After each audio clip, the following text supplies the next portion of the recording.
నేను చాలాసార్లు ఒక తొలి ప్రేమకి కొంత డబ్బు వచ్చింది.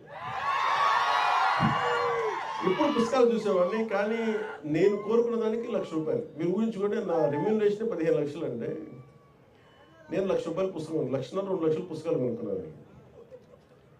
అంటే వెళ్ళి పుస్తకాలు కొనుక్కున్న ఆ బుక్ షాప్లోకి వెళ్తే ఎంత అనిపించిందంటే, నేను ఏదో మొత్తం ఒక ఒక బ్యాంక్ వాలెట్లోకి వెళ్తే కొన్ని లక్షల కోట్లు కనిపిస్తే ఎలా ఉంటుందో నాకు లోపల అలా ఉంది. చేతులు జేబులో డబ్బులు ఉన్నాయి, ఎదురుగా పుస్తకాలు ఉన్నాయి.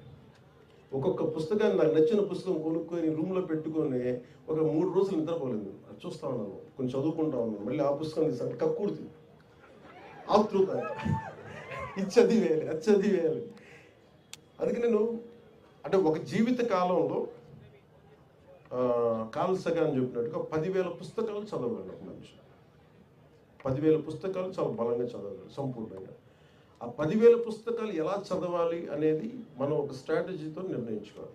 మన ఇష్టాలు ఏంటి, మన అయిష్టాలు ఏంటి, ఏ పుస్తకం మనకు అవసరం, ఏ పుస్తకం మనకు అనవసరం, ఇవన్నీ పెట్టుకొని మీరు కూడా పుస్తక ప్రియులు కావాలి, గొప్ప సాహితీ వేత్తల్ని గౌరవించే వ్యక్తులు కావాలి, మీరు తెలుగు భాషని పరిరక్షించే మీరు సైనికులు కావాలని మనస్ఫూర్తిగా కోరుకుంటూ మీ అందరికీ ధన్యవాదాలు తెలియజేసి, ఇక్కడికి వచ్చిన ఈ 300 కూడా ప్రతి ఒక్కరికి పేరు పేరున ధన్యవాదాలు తెలుపుకుంటూ సెలవు తీసుకున్నాను.